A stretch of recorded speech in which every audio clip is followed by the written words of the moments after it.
Welcome to Shukla study point. आप सभी का स्वागत है आपके अपने YouTube channel Shukla study point में। मैं शिवम शुक्ला आप सभी दोस्तों का हार्दिक स्वागत करता हूं। आज के वीडियो के माध्यम से हम लोग चर्चा करेंगे जियोग्राफी चैप्टर 1 के बारे में। चैप्टर 1 में आपको बेसिकली जब आप बीए के प्रथम सेमेस्टर में होते हैं, यानी कि BA first year first semester में अगर आपने जियोग्राफी सब्जेक्ट लिया है, यानी कि आपने एक प्रकार से भूगोल सब्जेक्ट लिया है। भूगोल को एक प्रकार से अंग्रेजी में जियोग्राफी और जियोग्राफी को हिंदी में भूगोल कहा जाता है। जब आप प्रथम सेमेस्टर में एडमिशन लेते हैं, आपको कुछ नहीं पता होता कि भाई ये जियोग्राफी है क्या। बिल्कुल आपको घबराने की ज़रूरत नहीं है।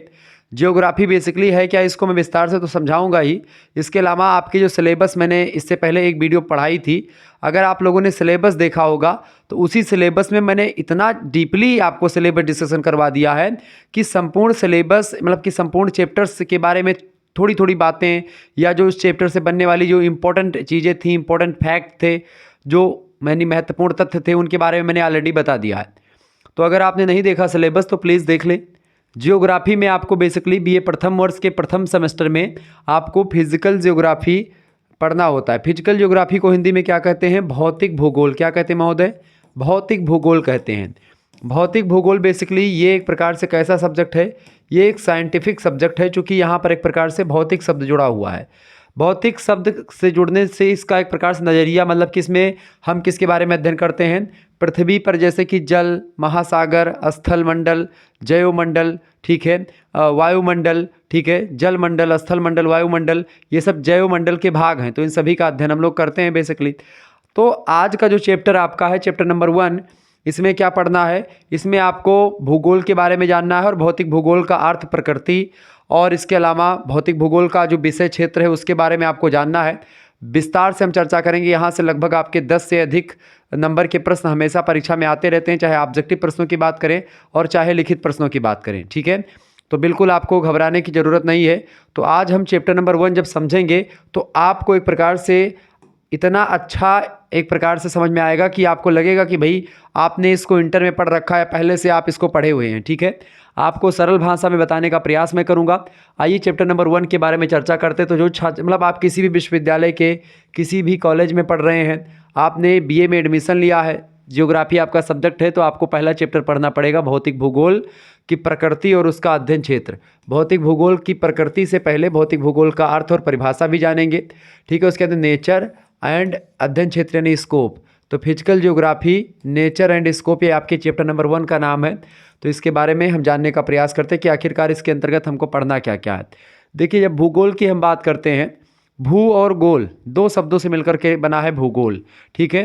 भू माने क्या होता है? भूमि। गोल माने क्या होता है? गोलाकार, यानी गोलाकार भूमि या गोलाकार पृथ्वी जो है, इसी का अध्ययन क्या कहलाता है? भूगोल कहलाता है। इसको अगर और थोड़ा सा उसमें समझें, जैसे कि अंग्रेजी के हिसाब से, तो जैसे अंग्रेजी में क्या बोलते हैं? जियोग्राफी। अब जियो प्लस ग्राफी, ग्राफी का मतलब क्या होता है? ग्राफी शब्द ग्राफिया शब्द से बना हुआ है, ग्राफो शब्द से बना है, जिसका मतलब होता है वर्णन करना। जियो का मतलब क्या होता है? जियो मतलब होता है पृथ्वी, अर्थ, ठीक है। यानी अर्थ का अध्ययन करना ही एक प्रकार से क्या कहलाता है? जियोग्राफी कहलाता है। ये इसकी शाब्दिक अर्थ की बात करें तो होता है। सामान्य तौर पर जियोग्राफी सब्जेक्ट जो होता है, इसमें पृथ्वी से रिलेटेड या गोलाकार पृथ्वी का ही अध्ययन किया जाता है। पृथ्वी पर जो चीज़ें पाई जाती हैं उसका अध्ययन किया जाता है। आप सेकंड सेमेस्टर में जाएंगे तो आपको मानव भूगोल पढ़ना पड़ेगा। तो भूगोल के बेसिकली 2 पार्ट हैं, एक है भौतिक भूगोल, एक है मानव भूगोल। आगे चल करके और आप पढ़ेंगे, जब भूगोल में द्वैतवाद की विचारधारा पढ़ेंगे तो उसमें आप क्षेत्रवाद के बारे में देखिए, मतलब कि एक क्षेत्रीय भूगोल होता है, यानी रीजनल जियोग्राफी इसको कहते हैं। आगे चल करके पढ़ेंगे, अभी आपको नहीं पढ़ना उसको, ठीक है। इसके अलावा प्रादेशिक भूगोल, ये 2 भूगोल में द्वैतवादी चलते हैं, एक मानव भूगोल और भौतिक भूगोल का। मानव भूगोल में बेसिकली मानव और प्रकृति के अंतर संबंधों का अध्ययन, मानव की जनसंख्या का अध्ययन, मानव का आवास कैसा है, सघन विरल कैसे कैसे कहाँ पर रह रहे हैं, उनके क्रियाकलाप कैसे हैं, आर्थिक तरीके से कैसे वो जीवन यापन अपना करते हैं, ये सब आपको मानव भूगोल के अंतर्गत सेकंड सेमेस्टर में देखने को मिलेगा। तो हम लोग आगे चल करके जब फर्स्ट सेमेस्टर का आपका एग्जाम हो जाएगा तो सेकंड सेमेस्टर की वीडियोस देंगे। हालांकि सेकंड सेमेस्टर की क्लास ऑलरेडी अवेलेबल है, पहले से भी देख लेंगे। इसकी भी पहले से क्लास अवेलेबल है, लेकिन जो एक नए सिलेबस के अकॉर्डिंग या नए तरीके से मैं पढ़ाने का प्रयास कर रहा हूँ, उसके तहत मैं आपके समक्ष आ गया हूँ। देखें, सामान्य व्यक्ति भूगोल को पर्वत, पठार, मैदान, नदियों, सागर और राजनीतिक सीमाओं आदि का अध्ययन ही समझते हैं कि भाई भूगोल में क्या होता है। एक समान व्यक्ति के बारे में अगर पूछेंगे कि भूगोल क्या है, तो एक समान व्यक्ति क्या बताएगा, जो ज़्यादा पढ़ा लिखा नहीं होगा, जिसको ज़्यादा मतलब नहीं होगा, वो बताएगा कि भाई भूगोल में पर्वत का अध्ययन करते हैं, पठार का अध्ययन करते हैं, मैदान का। पर्वत क्या होता है, पर्वत पर्वत समझ ले, पर्वत ये होता है यानी जिसकी चोटी एक प्रकार से इस तरीके से, जिसमें चोटी होती है, ये चोटी होती है, ठीक है। इसको क्या बोलते हैं भैया, इसको बोलते हैं चोटी, ठीक है। और घाटी किसे बोलते हैं, ये जो नीचे वाला गड्ढा होता है इसी को क्या बोलते हैं, घाटी बोलते हैं, ठीक है। क्या बोलते हैं, घाटी। यहीं पर एक प्रकार से क्या होता है, यहीं से नदियाँ निकलती हैं ऐसे ऐसे। यहाँ पर चूंकि बर्फ़ के पहाड़ होते हैं, उनके जिनको ग्लेशियर कहते हैं, नदियाँ निकलती हैं और इन्हीं घाटियों से होकर के बहती चली जाती हैं, ठीक है। ये बात आप ध्यान रखेंगे। तो ये चोटी होती है, तो ये एक प्रकार जिसमें चोटी होती है वो होते हैं पर्वत, ठीक है। पठार क्या होता है, पठार बेसिकली ये मेज के आकार का होता है, इस तरीके से ऊंचा हुआ भाग। जैसे मान लेते हैं ये मैदानी भाग है, ये मैदानी भाग है, यहाँ पर लोग रहते हैं। अब पठार क्या हो जाएगा, अचानक से ऐसे उठा हुआ भाग होगा और वहाँ पर जो उसकी शेप होगी, यहाँ पर ये भी एक प्रकार से मेज के आकार की होगी, उठी हुई, ठीक है। यहाँ पर मान लेते हैं मेन लैंड है, ये मैदान का एरिया है, ये मैदान का एरिया है, ये समुद्र का एरिया है नीचे, ठीक है, ये समुद्र का एरिया है और ये पर्वत का एरिया है। तो ठीक है, ये पर्वत हो जाएंगे आपके ऊंचे ऊंचे। ये 1000 अधिकतम ऊंचाई जो होती है पठारों की, या औसत ऊंचाई की अगर बात की जाए तो लगभग 1000 मीटर यानी 1 किलोमीटर ऊंचा एक प्रकार से धरातल से होता है और इस आकार, इस शेप में होता है, तो उसको हम पठार कहते हैं। जब 1000 मीटर से ऊंचा होता है यानी कि 1 किलोमीटर से ज़्यादा ऊंचा होता है जो एरिया, और बी शेप का मतलब कि एक चोटी वाली शेप का होता है, इस तरीके से जिसमें चोटी होती है, तो वो कहलाता है पर्वत, ठीक है। ये बात ध्यान रखेंगे। मैदान, मैदान तो ये आपका ये मैदान होता है, ठीक है, ये मैदान होता है, ध्यान रखेंगे, चीज़ों को समझ लें। टर्म्स चूँकि मैं पहले से इसीलिए समझा रहा हूँ ताकि बाद में कोई दिक्कत ना हो और पहली बार आप पढ़ रहे हैं तो कोई परेशानी आपको ना हो, ठीक है। इसीलिए मैं इतना डीपली जा रहा हूँ और अच्छे तरीके से आपको समझा रहा हूँ, ठीक है। तो मैदान ये होता है, क्लियर। नदियाँ, नदियाँ कहाँ पर निकलती हैं, इन्हीं मैदानों भागों में क्या होता है, जब एक प्रकार से ये जो ये एक प्रकार से पर्वत है, मान लेते हैं पर्वत से यहाँ से ग्लेशियर होते हैं, ग्लेशियर माने बर्फ़ के बड़े बड़े पहाड़ उसी पर होते हैं और वहाँ से वो पिघलते हैं गर्मी में, जब तापमान बढ़ता है तो वही बहते हैं एक प्रकार से, ठीक है, वही गिरने लगते हैं, तो वही नदियों के रूप में आकर के कहाँ पर बहते हैं, ही धरातल पर बहने लगते हैं मैदानी भागों में। तो इस तरीके से क्या होता है, ये नदियाँ होती हैं, इनका अध्ययन क्या आता है। सागर, सागर क्या होते हैं, सागर यानी महासागर, जो गहरे गहरे गड्ढे हैं, मैंने बताया था ये मैदानी भाग यहीं पर है। नदियाँ एक प्रकार से पर्वतों से निकल करके ग्लेशियर से मैदानी भागों में बहते बहते जाकर के कहाँ पर गिर जाती हैं, समुद्र तल में गिर जाती हैं, ठीक है। ये बात आप ध्यान रखेंगे। समुद्र यानी सागर जो होता है वो एक प्रकार से जो जिसमें पानी होता है और गहरा होता है। तो इस तरीके से पृथ्वी पर यही सब चीज़ें होती हैं। कुछ जगहों पर ऊंची ऊंची पहाड़ियां हैं, कुछ जगहों पर गहरे गहरे गर्त हैं, गहरी गहरी खाइयां हैं। इसीलिए पृथ्वी का संतुलन बना हुआ है। मैं सिलेबस डिस्कशन कर रहा था, उस दौरान मैंने आपको बताया था कि जो भू संतुलन होता है वो एक प्रकार से जो ऊंची ऊंची पहाड़ियां हैं और गहरे गहरे गड्ढे हैं, इन्हीं का तालमेल ही भू संतुलन कहलाता है, ठीक है। तो ये चीज़ें आपके समझ में आई होंगी कि है क्या। तो बेसिकली इन्हीं चीज़ों का। इसके अलावा राजनीतिक सीमा, राजनीतिक सीमा से तात्पर्य क्या होता है, पॉलिटिकल सीमा। जैसे कि मान लेते हैं भारत का एरिया कहाँ से कहाँ तक होगा, पाकिस्तान का एरिया पृथ्वी पर कहाँ से कहाँ तक होगा नक्शा, चाइना का एरिया कितने भाग तक फैला हुआ है। इस तरीके से पॉलिटिकल एक प्रकार से सीमा इसी को कहते हैं, यानी कि अलग अलग देशों ने अपने अपने हिसाब से जो जिस पर जहाँ तक शासन कर रहे हैं उस एरिया को एक प्रकार से बांट लिया कि इतना क्षेत्र हमारा है, ठीक है। इसी को राजनीतिक सीमा कहते हैं, क्लियर। तो इस तरीके से इन्हीं का अध्ययन समझा जाता है। जो सामान्य व्यक्ति से अगर आप पूछेंगे कि जियोग्राफी क्या है, तो बेसिकली यहाँ पर इतने टर्म्स के माध्यम से आपने लगभग आधे से अधिक भौतिक भूगोल को समाप्त कर दिया। अगर आपके समझ में आया होगा तो, हालांकि समझ में आ ही रहा होगा, मैं आपको बहुत ही बारीकी से समझा रहा हूँ। किंतु भूगोल समस्त विज्ञानों का सार होता है। किसका, समस्त विज्ञानों का सार है भूगोल। प्रारंभिक अवस्था में भूगोल नक्षत्र शास्त्र का ही अध्ययन का एक भाग हुआ करता था। नक्षत्र शास्त्र एक सब्जेक्ट था जो कि भूगोल से पहले का सब्जेक्ट है। तो इसी नक्षत्र शास्त्र का एक प्रकार से, नक्षत्र मतलब कि जो तारा वारा का अध्ययन करने वाला विज्ञान होता है उसी को नक्षत्र कहते हैं। हिंदू धर्म ग्रंथों में कितने नक्षत्रों की बात करी गई है, 27 नक्षत्रों की बात करी गई है, ठीक है। जिसमें जैसे स्वाति, मघा, उत्तरा, फाल्गुनी, ऐसे तमाम प्रकार के नक्षत्र आपको पाए जाते हैं, 27 प्रकार के, ठीक है। जिसमें अभिजीत मुहूर्त जो होता है वो एक प्रकार से डेली सुबह लगता है, मतलब डेली दोपहर में 11:30 से लेकर के 1:30 बजे के बीच में लगता है, और डेली ये मुहूर्त आता है। 27वां नक्षत्र एक प्रकार से 28वां नक्षत्र ये होता है अभिजीत मुहूर्त, क्लियर। तो नक्षत्र शास्त्र में के अंतर्गत नक्षत्र का अध्ययन क्या आता था, यानी जो पृथ्वी के ऊपर वाले एरिया यानी जो आकाशीय पिंड होते हैं उनका अध्ययन। तो उसी का एक भाग हुआ करता था जियोग्राफी, क्योंकि पृथ्वी भी खगोल का ही भाग है, ठीक है। ये बात आप ध्यान रखेंगे। तो क्योंकि इसको विकसित करने का जो प्रयास है यूनान निवासियों ने किया नक्षत्र शास्त्र का, तो इसीलिए एक प्रकार से बाद में क्या हुआ, धीरे धीरे अन्य देशों में विद्वानों ने इसका विकास में योगदान दिया भूगोल के। पहले एक प्रकार से पहले यूनानियों ने एक प्रकार से भूगोल का अध्ययन प्रारंभ किया था, ठीक है, ये बात भी आप ध्यान रखेंगे, बाद में अन्य देशों ने किया। तो भूगोल ये है, यह एक प्रगतिशील विज्ञान है। कौन? भूगोल एक क्या है? प्रगतिशील विज्ञान है, जिसका अध्ययन पृथ्वी की उत्पत्ति के साथ ही प्रारंभ हो गया था। क्योंकि परंतु इसका स्वरूप, अध्ययन क्षेत्र और उद्देश्य परिवर्तित होते रहे समय समय पर। चूँकि पृथ्वी की उत्पत्ति के सिद्धांतों को आगे चल कर के अभी हमको पढ़ना है। पृथ्वी की उत्पत्ति के जो सिद्धांत होंगे वही सिद्धांत ब्रह्मांड की उत्पत्ति के होंगे, और वही सिद्धांत जो होंगे वो एक प्रकार से किसके होंगे भैया? वही जो होंगे, वही सिद्धांत आपके किसके होंगे? वही सिद्धांत आपके एक प्रकार से सौरमंडल की उत्पत्ति के होंगे, वही अन्य चीज़ों की उत्पत्ति के भी होंगे। क्लियर? प्रारंभ में भूगोल को जियोग्राफी, अर्थात जियो माने होता है अर्थ यानी पृथ्वी, मैंने शुरुआत में बताया, और ग्राफी मतलब होता है डिस्क्रिप्शन यानी वर्णन करना। यानी कि एक प्रकार से भूगोल का अर्थ होता है पृथ्वी का अध्ययन करना, या पृथ्वी का वर्णन करना, या पृथ्वी का वर्णन करने वाले विज्ञान या पृथ्वी का अध्ययन करने वाले विषय से तात्पर्य लगाया जाता था कि जो जियोग्राफी वही है। अतः प्राचीन काल में इसे पृथ्वी का वर्णन मात्र समझा जाता था। प्राचीन काल में यूनान और रोम के अनेक विद्वानों ने महत्वपूर्ण भौगोलिक वर्णन प्रस्तुत किए, जिनमें अनेक्सीमेंडर का नाम आता है। अनेक्सीमेंडर एक प्रकार से बड़े अच्छे विद्वान माने जाते हैं भूगोल के क्षेत्र में। हिकेटियस आते हैं, हिकेटियस को एक प्रकार से जनक भी माना जाता है, ठीक है। इराटास्थनीज को व्यवस्थित भूगोल का जनक कहते हैं। हेरोडोटस इतिहास के जनक हैं। हिप्पार्कस वगैरह हो गए, पोलिबियस हैं, ये सब एक प्रकार से यात्री। स्ट्रैबो, टॉलेमी वगैरह बहुत ही फेमस विद्वान हैं, जिन्होंने सबसे पहले भूगोल के बारे में एक प्रकार से कई चीज़ें करी हैं। तो ये सब अपने अपने क्षेत्र के बड़े धुरंधर जो है लोग हैं, जिन्होंने भूगोल के विकास में बड़ा योगदान दिया। कौन कौन? अनेक्सीमेंडर, हिकेटियस कौन है? ये भूगोल के पिता हैं, ध्यान रखेंगे, ये भूगोल के पिता हैं, ठीक है, ध्यान रखेंगे। इराटास्थनीज जो हैं ये एक प्रकार से व्यवस्थित भूगोल के पिता हैं, व्यवस्थित भूगोल के पिता हैं, ध्यान रखेंगे। हेरोडोटस इतिहास के पिता हैं, ठीक है, इतिहास के पिता। हेरोडोटस की एक पुस्तक है हिस्टोरिका, बड़ी फेमस है, ठीक है, बात ध्यान रखेंगे। इराटास्थनीज की पुस्तक कौन सी है? एक जियोग्राफिया इनकी पुस्तक है। सबसे पहले जियोग्राफिया पुस्तक में ही जियोग्राफी शब्द का प्रयोग इन्होंने ही किया था। तो कुछ विद्वान इसी कारण से इराटास्थनीज को ही भूगोल का जनक कह देते हैं। तो इसको लेकर के घबराइएगा मत। हिकेटियस वैसे वर्तमान में मतलब भूगोल के जनक पूछेगा तो हिकेटियस ऑप्शन में है तो हिकेटियस लगा देंगे, अगर हिकेटियस ऑप्शन में नहीं है तो इराटास्थनीज लगा दीजिएगा, ठीक है, ये बात आप ध्यान रखेंगे। तो इस तरीके से चीज़ें आपके समक्ष आई।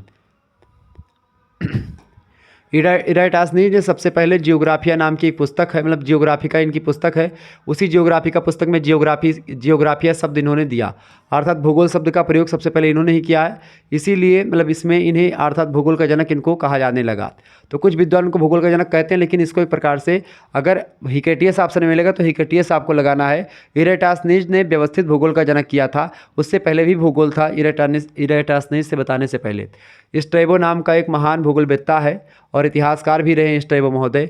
इन्होंने कहा कि भूगोल एक ऐसा स्वतंत्र विषय है जिसका उद्देश्य लोगों के इस विश्व का, आकाशीय पिंडों का, थल का, महासागरों का, जीव जंतुओं का, वनस्पतियों का, फलों का, पृथ्वी के क्षेत्रों में देखी जाने वाली प्रत्येक अन्य वस्तु का ज्ञान प्राप्त करना होता है। यानी कुल मिलाकर के अगर मैं बताऊं तो पृथ्वी पर जितनी भी चीज़ें आपको दिखाई पड़ती, आकाशीय पिंड वगैरह हो गए, विश्व के लोग हो गए, ठीक है, तो एक स्वतंत्र विषय होता है भूगोल, जिसमें एक प्रकार से सभी चीज़ का, विश्व का, आकाशीय पिंडों का, थल, महासागर, स्थल, जीव जंतु, वनस्पति, फल, पृथ्वी में देखी जाने वाली तमाम प्रकार की चीज़ों का अध्ययन किया जाता है, ऐसा कहा स्ट्रैबो नाम के भूगोलवेत्ता हैं और इतिहासकार भी।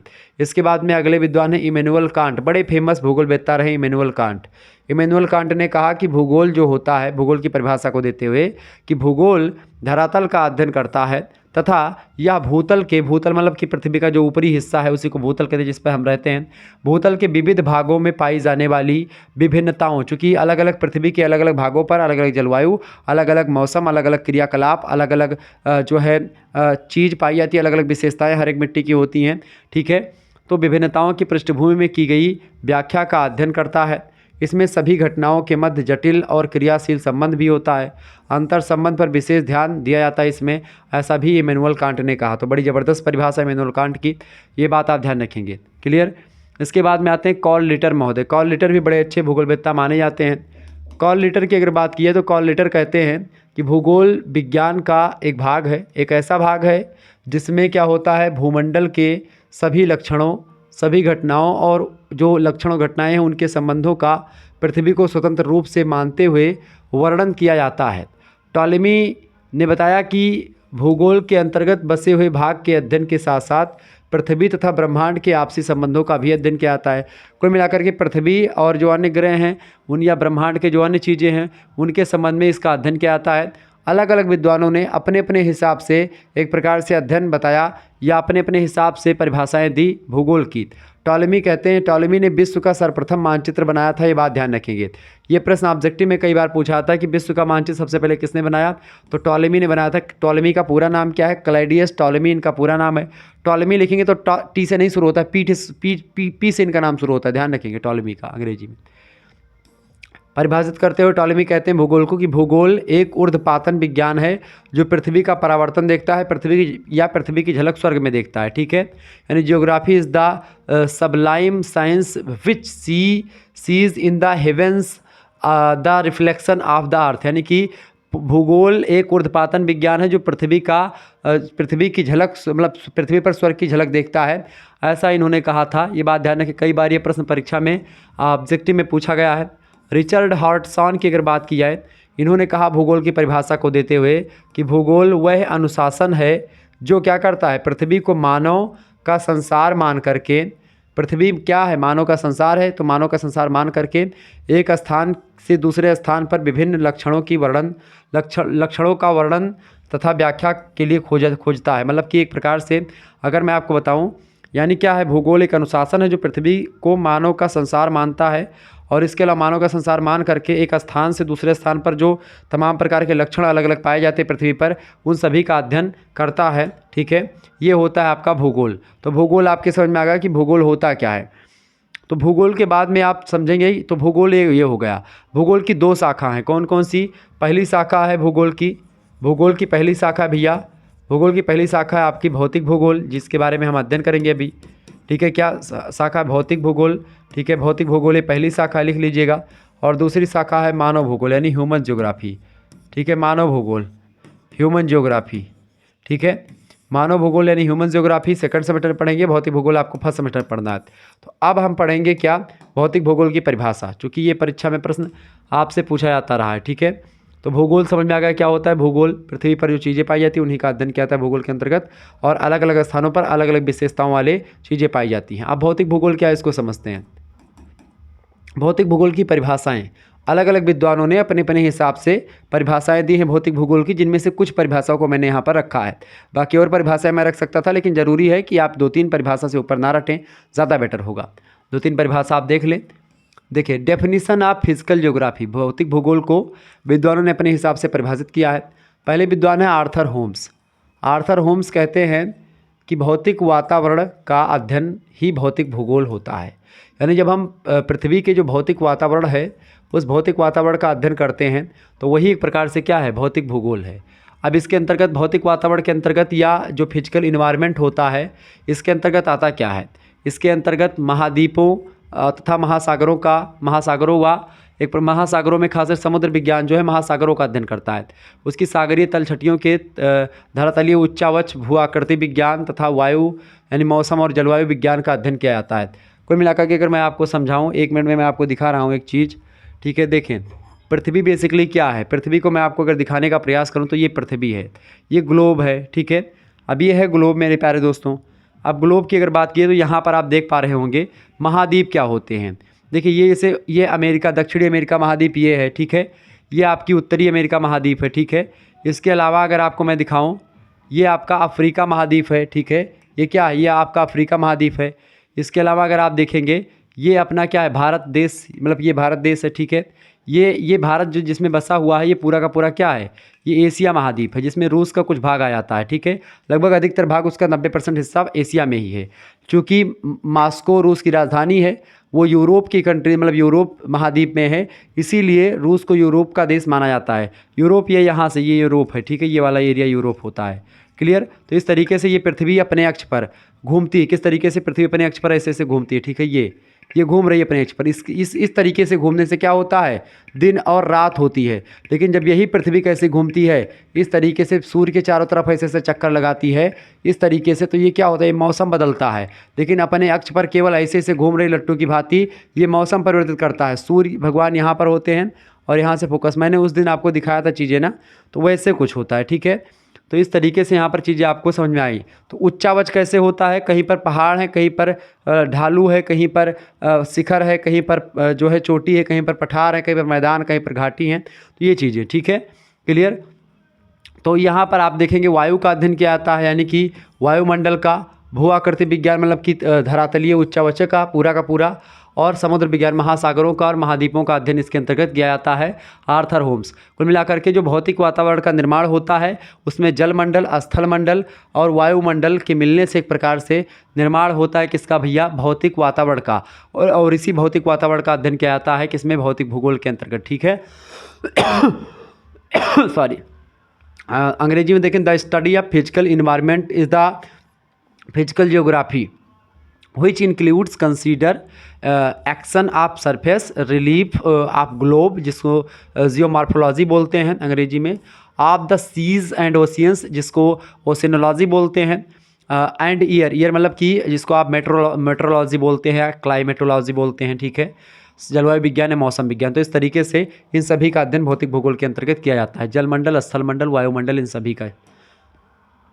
आर्थर होम्स की परिभाषा की अगर देखें तो आर्थर होम्स की परिभाषा, आर्थर होम्स कहते हैं कि भौतिक भूगोल में पर्यावरण के 3 तत्व शामिल होते हैं। कौन कौन से पर्यावरण के 3 तत्व हैं, पहला है स्थल मंडल, दूसरा है जल और तीसरा है आपका वायु। जल, वायु और स्थल मंडल, ये तीनों मिलाकर के क्या बनते हैं, जब आप मिला देते हैं जल मंडल को, ठीक है, प्लस में स्थल मंडल को मिला देते हैं और प्लस में आप वायुमंडल को भी मिला देते हैं, तो इन सभी को मिला करके क्या बनता है आपका, वो बनता है भैया जैवमंडल। क्या बनता है, जैवमंडल का निर्माण होता है। ठीक है, देखिए कुछ जैव जल में होते जीव रहते हैं, कुछ जीव स्थल में रहते हैं, कुछ जीव जो होते वायु में रहते हैं, कुछ जीव ऐसे हैं जो जल और स्थल दोनों में रहते हैं। ठीक है, कुछ जीव स्थल और वायु में रहते हैं। इस तरीके से ये 3 तत्व मिलकर के पूरा का पूरा भौतिक भूगोल का निर्माण करते हैं। इमैनुअल कांट कहते हैं भौतिक भूगोल की परिभाषा को देते हुए कि भौतिक भूगोल को विशेष महत्व प्रदान किया इन्होंने और कहा कि उसका निम्न प्रकार से परिभाषा दी जा सकती है। इन्होंने कहा कि भौतिक भूगोल विश्व के ज्ञान का प्रथम भाग होता है। विश्व के ज्ञान का क्या है, भौतिक भूगोल प्रथम भाग है। किसने कहा, इमैनुअल कांट ने। यह वास्तव में सारभूत प्रारंभिक तथ्य है जिसके द्वारा विशेष मतलब विश्व के वस्तुबोध को समझा जा सकता है। किसको समझते हैं भैया, जिसके द्वारा विश्व के वस्तुबोध को समझा जा सकता है। ये एक प्रकार से सारभूत प्रारंभिक तथ्य होता है भौतिक भूगोल। ठीक है, तो ये है भौतिक भूगोल, ऐसा इमैनुअल कांट ने कहा। Physical geography is the first part of knowledge of the world. Indeed it is essential preliminary for understanding our perceptions of the world. ठीक है, स्ट्रेलर महोदय कहते हैं कि भौतिक भूगोल सामान्य रूप से भूविज्ञान का अध्ययन और समन्वय होता है। भूमि पर जो भी चीज़ें पाई जाती हैं उनका अध्ययन किया जाता है, उच्चावचन का।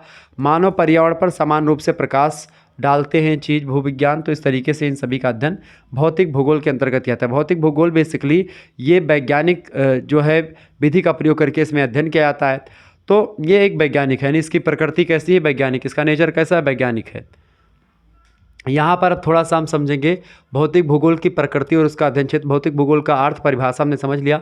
इससे पहले हमने भूगोल के बारे में समझा, फिर हम सेकंड चैप्टर में इसके बाद में चर्चा करेंगे। अभी पहला फर्स्ट चैप्टर देख लें। ठीक है, देखें, अगर एक बात और ध्यान रखेंगे, इन सभी का अगर आपको PDF नोट्स जो है पूरा का पूरा चाहिए तो आप सीधे सीधे हिंदी वाला कोर्स ले लें। हिंदी वाले कोर्स में आपका जियोग्राफी का भी एक प्रकार से नोट्स वगैरह मिल जाएगा। हिंदी का कोर्स लेने के लिए आप SMS करें हमारे पास 91 61 93 60 62 पर। ये मेरा WhatsApp नंबर है, इस पर आप लोगों को SMS करना है कि सर जी हमको हिंदी साहित्य BA प्रथम वर्ष प्रथम सेमेस्टर का कोर्स चाहिए। आपको मात्र 100 रुपये कोर्स की प्राइस रखी गई है। उसमें आपको हिंदी का संपूर्ण सिलेबस जो होगा वो कंप्लीट करवाया जाएगा। तो जिन छात्र छात्राओं को कोर्स लेना है तुरंत ज्वाइन कर ले। कोर्स लेने का फ़ायदा ये होगा कि हिंदी का सारा कोर्स तो मिलेगा ही, इसके अलावा अगर आपका जियोग्राफी सब्जेक्ट भी है और हिंदी भी है या अन्य और कोई सब्जेक्ट आपका है तो उन सभी के PDF नोट्स भी मिल जाएंगे और को करिकुलर की तैयारी भी आपकी बेहतर हो जाएगी। वैसे को करिकुलर मास्टर एक चैनल मैंने बनाया है पहले से आपकी तैयारी के लिए, उस पर सिलेबस डिस्कशन शुरू कर दिया, सिलेबस हो चुका है। तो को करिकुलर मास्टर चैनल को आप सब्सक्राइब कर लीजिएगा। वहाँ पर को करिकुलर की परीक्षाएँ की तैयारी विधिवत तरीके से करवाई जाती है, जिसमें आपको फूड न्यूट्रिशन एंड हाइजीन पढ़ना है प्रथम सेमेस्टर में अनिवार्य प्रश्न पत्र के रूप में। बहरहाल यहाँ पर हम देखने का प्रयास करते हैं 100 रुपये में आपको संपूर्ण कोर्स दिया जा रहा है। हिंदी का लगभग 500 रुपये उसकी प्राइस रखी जाती थी, लेकिन मात्र 100 रुपये रखी गई है। देखिए भौतिक भूगोल की प्रकृति और अध्ययन क्षेत्र क्या है, समझें।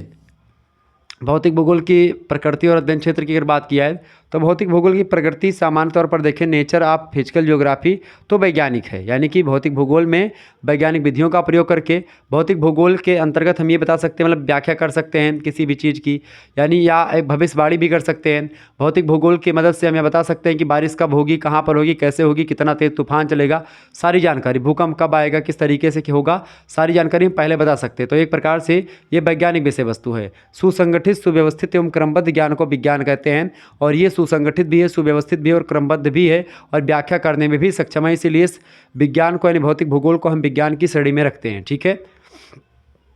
भौतिक भूगोल की वह महत्वपूर्ण शाखा है, प्रमुख शाखा है। प्रमुख दार्शनिक इमैनुअल कांट ने इसे भूगोल ही नहीं अपितु विश्व के ज्ञान का प्रथम भाग माना। इमैनुअल कांट क्या मानते हैं, विश्व के ज्ञान का पहला भाग है भूगोल या भौतिक भूगोल। विश्व के वस्तुबोध को समझने के लिए इसके प्रारंभिक ज्ञान की महत्ता को स्वीकार करना बहुत जरूरी होता है। किसी भी विश्व के नॉलेज के बारे में जानने के लिए सबसे पहले आपको जियोग्राफी में भौतिक भूगोल के बारे में समझना होगा। भूगोल की किसी भी शाखा के अध्ययन में भौतिक भूगोल का प्रारंभिक ज्ञान आवश्यक होता है। भूगोल का कोई भी घटक भौतिक वातावरण से अप्रभावित नहीं होता है, यानी भूगोल अगर आपको पढ़ना तो उसमें आपको भौतिक भूगोल पढ़ना पड़ेगा।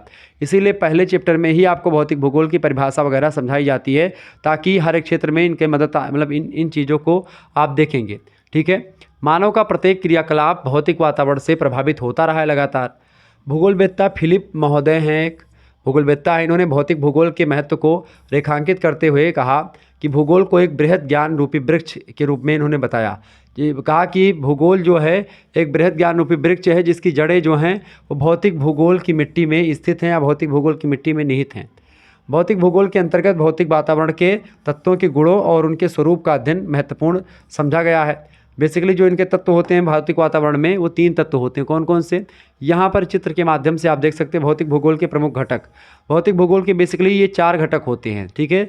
जिनमें जो जैवमंडल होता है ये जैवमंडल आपका है। ठीक है। और जो जैवमंडल है इसमें आप देखेंगे यहाँ पर ये एक प्रकार से रेखा आपको जा रही है जैवमंडल। अब ये जैवमंडल जो होता है ये पूरा का पूरा है। अब इस जैवमंडल में क्या होता है, एक जल भी होता है, जल होता है जैवमंडल में, जल यानी जलमंडल हो गया। इसी जैवमंडल में एक प्रकार से स्थल मंडल भी होता है और इसी में एक प्रकार से वायुमंडल भी होता है। तो ये इलाका आप देख रहे हैं यहाँ पर, यानी कि ये जैवमंडल का वह इलाका है स्थल मंडल वाला जहाँ पर मतलब कि यह स्थल मंडल का वह इलाका जहाँ पर जीव रहता है, और ये इलाका जहाँ पर जीव नहीं रहता, स्थल मंडल पर भी उस एरिया में जीवन नहीं संभव है। ऐसे ही ये आपका हो गया वायुमंडल। वायुमंडल में इतने एरिया तक मनुष्य रहता है, जीव जंतु रहते हैं, इसके बाद में नहीं रहते हैं। ऐसे ही यहाँ पर स्थल जल मंडल होगा कुछ एरिया में। तो इस तरीके से जैवमंडल जो है इसी में जैवमंडल में जीव कहाँ पर रहते हैं, स्थल में जीव निवास करते हैं, वायु में जीव निवास करते हैं और एक प्रकार से जल में भी जीव निवास करते हैं। तो ये 3 घटक मिल करके एक प्रकार से निर्माण करते हैं भौतिक वातावरण का। तो ये पूरा का पूरा एरिया मिला लें तो क्या है, ये पूरा का पूरा एरिया भौतिक वातावरण का निर्माण करता है और इसी का अध्ययन भौतिक भूगोल के अंतर्गत किया जाता है। ये चित्र आप बहुत ध्यान से इसको नोट डाउन कर लें, उसको समझा दें। ठीक है। भौतिक भूगोल के अंतर्गत भौतिक वातावरण के तत्वों के गुणों और उनके स्वरूप का अध्ययन महत्वपूर्ण समझा गया है। जैसे वायु, जल और स्थल तीनों भागों में भौतिक तत्वों का समावेश मिलता है तथा तीनों ही परस्पर संबंधित हैं एक दूसरे से। ठीक है। तीनों एक दूसरे से क्या है, रिलेटेड हैं। वायुमंडल, स्थल मंडल और जलमंडल तीनों एक दूसरे से क्या है, संबंधित हैं। ये बात आप ध्यान रखेंगे। इस प्रकार भौतिक भूगोल के अध्ययन का क्षेत्र काफ़ी विस्तृत है, काफ़ी बड़ा है। परिवर्तन भौतिक वातावरण का प्रमुख होता है, अतः भौतिक भूगोल में भौतिक परिस्थितियों के वितरण के ज्ञान के साथ ही परिवर्तनशीलता का भी अध्ययन किया जाता है, क्योंकि इसमें लगातार परिवर्तन होता रहता है। ठीक है। तो इस परिवर्तनशीलता के समायोजन से ही विभिन्न भौतिक परिस्थितियों की उत्पत्ति होती है। पृथ्वी तल पर भौतिक परिवर्तनों का समय के अनुसार प्रभाव स्पष्ट रूप से देखा जा सकता है। समय के साथ साथ एक प्रकार से तमाम प्रकार के परिवर्तन आपको देखने को मिलेंगे। जैसे पृथ्वी के ग्रहीय संबंध की अगर बात की जाए तो पृथ्वी के ग्रहीय संबंध देखें, ये विषय क्षेत्र है, इसका स्कोप है भौतिक भूगोल का।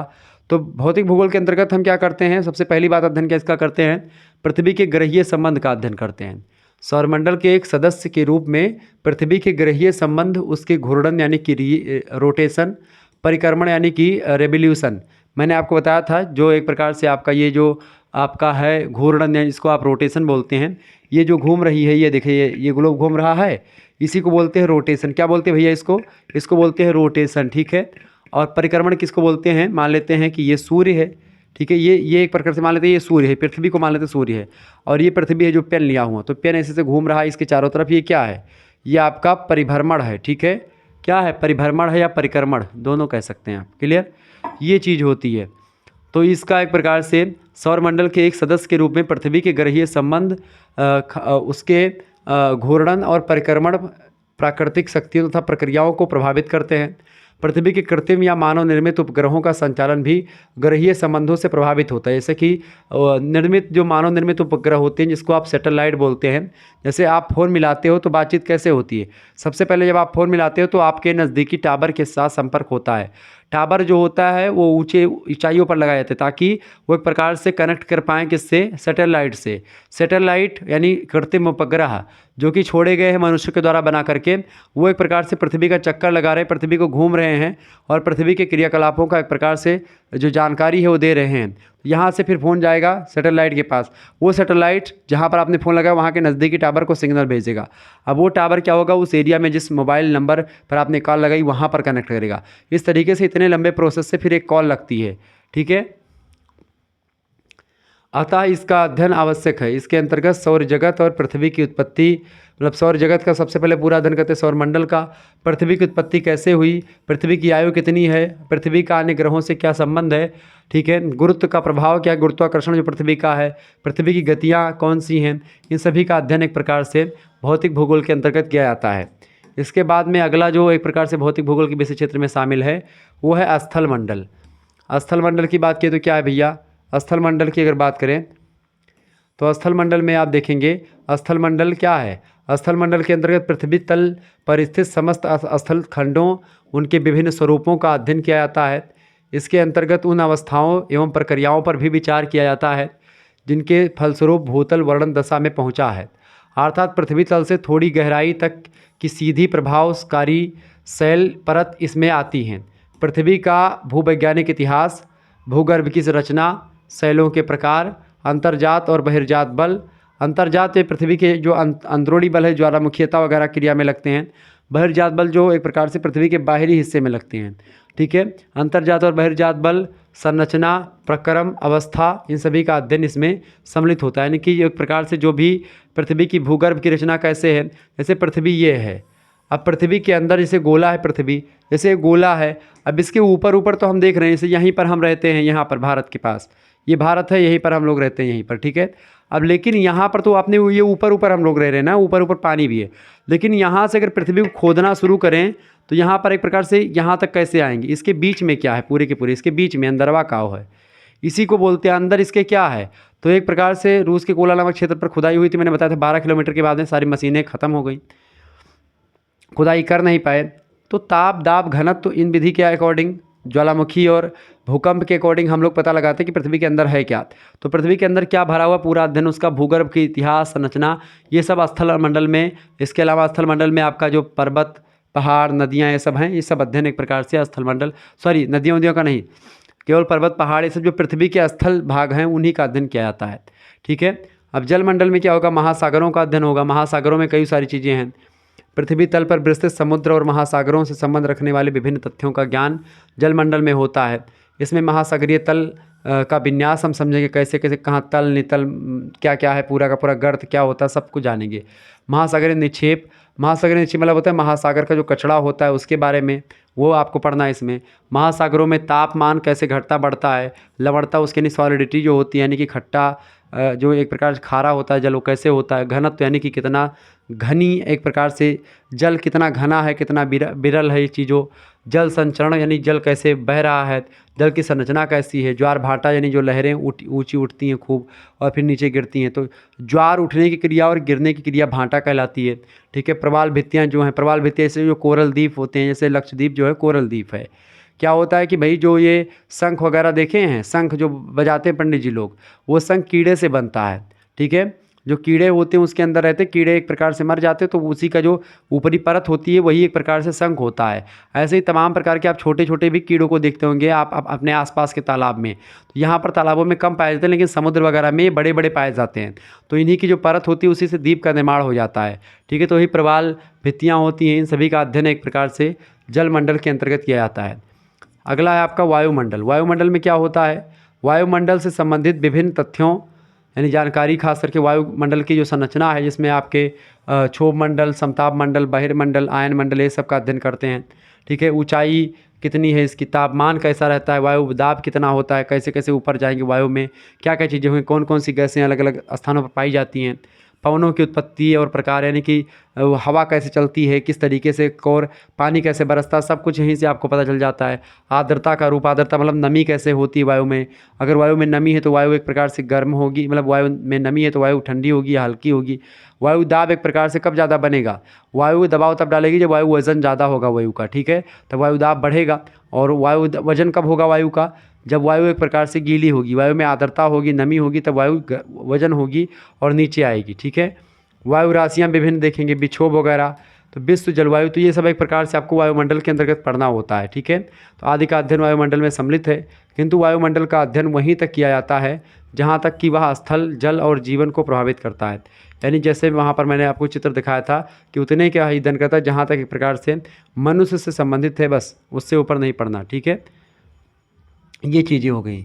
अब अगला है आपका जीवमंडल। जीवमंडल की अगर बात करें तो जीवमंडल जो होता है भैया, उसी में सब कुछ जीवमंडल जिसमें जीवन रहता है, जिसमें जीव रहते हैं, यानी जिसमें मनुष्य रहते हैं, स्थल में या जल में या फिर यहीं कहीं पर भी जो जीव रहते हैं वो सब। ठीक है, तो पृथ्वी का पृष्ठीय कटिबंध, उसका समीपवर्ती वायुमंडल, उसमें जीव पाए जाते हैं, इसमें सम्मिलित होते हैं। समस्त प्रकार के जीवों की उत्पत्ति, विकास, वितरण, आवास, जीवन चक्र को प्रभावित करने वाले विभिन्न तत्व, सजीवों तथा पर्यावरण के मध्य पारस्परिक संबंध आदि विभिन्न पक्षों का अध्ययन जीवमंडल के अंतर्गत किया जाता है। ये बात ध्यान रखेंगे। भूगोल का क्षेत्र अत्यधिक बड़ा है। क्लियर, आरंभ काल से ही, शुरुआत से ही भौतिक भूगोल के साथ मानव संबंधी तथ्य भी इसमें सम्मिलित होते रहे हैं। वास्तव में भूगोल एक ऐसा विषय है जो पृथ्वी तल पर तथ्यों के क्षेत्रीय वितरण का अध्ययन करता है, जिसमें मानवीय और भौतिक यानी मानव भूगोल और भौतिक भूगोल दोनों का ही पक्ष आते हैं, दोनों के पक्ष आते हैं, मानवीय और भौतिक दोनों। 20वीं शताब्दी में मानव भूगोल का पृथक अध्ययन प्रारंभ हो गया। इसके बाद से भौतिक भूगोल में मात्र भौतिक वातावरण के तत्वों का अध्ययन किया जाने लगा है, किंतु भौतिक भूगोल का क्षेत्र अब भी काफ़ी बड़ा रहा है, जिसमें स्थलमंडल, जलमंडल, वायुमंडल और जीवमंडल, इन चारों के क्षेत्र सम्मिलित होते हैं। अतः भूगोल के अध्ययन में विशिष्टीकरण बढ़ने के साथ साथ भौतिक भूगोल की बहुत सी शाखाएं प्रस्फुटित हो गई हैं। जैसे कि जलमंडल में आप देखेंगे समुद्र विज्ञान, ठीक है, वायुमंडल के लिए वायु विज्ञान, मतलब वायुमंडल में तमाम विज्ञान हो गए। तो कुल मिलाकर के ये चीज़ें आपको देखनी पड़ेंगी। तो इस तरीके से इतना आपको पढ़ना, तो ये विषय क्षेत्र आपका था, इसमें आपको पढ़ना होता। तो ये जियोग्राफी का चैप्टर लगभग समाप्त हो गया आपका। ठीक है, तो चैप्टर नंबर 1 में आप लोगों ने भौतिक भूगोल, मतलब सबसे पहले भूगोल के बारे में समझा, भूगोल का अर्थ, भूगोल की प्रकृति, भूगोल की परिभाषा को जाना, फिर उसके अंदर भौतिक भूगोल का अर्थ और परिभाषा समझा, भौतिक भूगोल की प्रकृति और विषय क्षेत्र समझ लिया। अब हम सेकंड चैप्टर के बारे में चर्चा करेंगे। ठीक है, और इसके अलावा आपको बता दूं, हिंदी का कोर्स अगर आपने नहीं लिया तो ले लीजिएगा। 6 चैप्टर लगभग उसके हो चुके हैं। ठीक है, ये कंप्लीट कोर्स जो है आपको जो 500 रुपये का था, इसको घटा करके जो है 100 रुपये कर दिया गया है। तो आप लोग ले सकते हैं इस कोर्स को। कोर्स लेने के लिए आपको करना क्या पड़ेगा, हिंदी साहित्य में अगर आपका सब्जेक्ट है, कोर्स ले लें जल्दी। 91 61 93 60 62 60 62 ये मेरा व्हाट्सअप नंबर है, इसी पर SMS करेंगे। 91 61 93 60 62 इस पर आपको SMS करना है कि सर जी हमको हिंदी साहित्य BA फर्स्ट सेमेस्टर का कोर्स चाहिए। आपको एक प्रकार से एक स्कैनर सेंड किया जाएगा, उसी पर आपको मात्र 100 रुपीज़ सेंड कर देने हैं उसके बाद में उसका स्क्रीनशॉट हमारे पास भेज देना है। उसके बाद में आपको ग्रुप से ऐड कर दिया जाएगा और वहाँ पर आपको ग्रुप से ऐड करने के बाद में वीडियो लेक्चर जो होंगे इन सभी के मिल जाएंगे। ठीक है, चैप्टर आगे होते रहेंगे, तो एक प्रकार से इसमें वीडियो लेक्चर्स आपको मिलेंगे, मॉडल पेपर की PDF नोट्स और चैप्टर वाइज जो वीडियो नोट्स होते हैं उसके मिलेंगे। अच्छा, इसका जो ऑब्जेक्टिव क्वेश्चन है खास करके जो आज मैंने नहीं करवाया है, ये मतलब कि जो मैंने आज पढ़ाया भूगोल वाला, इसका ऑब्जेक्टिव भी मैं करवा दूंगा। जैसे कि आज चैप्टर इसमें कई, जैसे हिंदी का चैप्टर है ये, अब मैंने प्रेमाश्रयी सूफी काव्य परंपरा इसमें चर्चा करी। इसके बाद में क्या होगा, इसके जो ऑब्जेक्टिव प्रश्न है साथ ही साथ उसको भी मैं इसी के साथ साथ डिस्कस कर लूँगा। ठीक है, और बाद में एग्जाम के समय मॉडल पेपर और महासंग्राम वीडियो आते रहेंगे और उससे आप पढ़ते रहेंगे, तो बड़ी आसानी से आप पूरा सिलेबस कंप्लीट कर पाएंगे। तो जियोग्राफी का आज पहला चैप्टर आपको कैसा लगा, इसके बाद में और सेकंड चैप्टर आपको चाहिए तो कमेंट करके फटाफट से आप बताएंगे। सेकंड चैप्टर अगर आपको चाहिए, आगे थर्ड चैप्टर चाहिए, फोर्थ सेमेस्टर चाहिए, मतलब फोर्थ चैप्टर चाहिए, तो एक बार आप कमेंट करके आप हमको अगवा करें, आप हमको बताएं कि सर हमको चाहिए, तुरंत मैं एक प्रकार से इस पर काम करूंगा और सारे चैप्टर्स के बारे में आपको बिल्कुल फ्री में यूट्यूब पर उपलब्ध करवा दूंगा। ठीक है, तो आप कमेंट करके ज़रूर बताएं। ठीक है, धन्यवाद, मिलते हैं फिर नेक्स्ट वीडियो में। बहुत बहुत धन्यवाद आप सभी का, ऐसे अपना प्यार बनाए रखेंगे। और सेकंड चैप्टर में एक प्रकार से हम लोग बहुत ही बारीकी के साथ, जैसे आज हमने चर्चा करा, ऐसे ही चर्चा कर लेंगे और कुछ ही दिनों में हम संपूर्ण सिलेबस को जियोग्राफी के, भौतिक भूगोल के कवर कर लेंगे। ठीक है, okay, good night all of you, बहुत बहुत धन्यवाद आप सभी का। ठीक है, तो आज आपने भौतिक भूगोल के बारे में विस्तार से समझ लिया, तो एक बार वीडियो को पुनः देख लेंगे, आपके डाउट सारे क्लियर हो जाएंगे। धन्यवाद।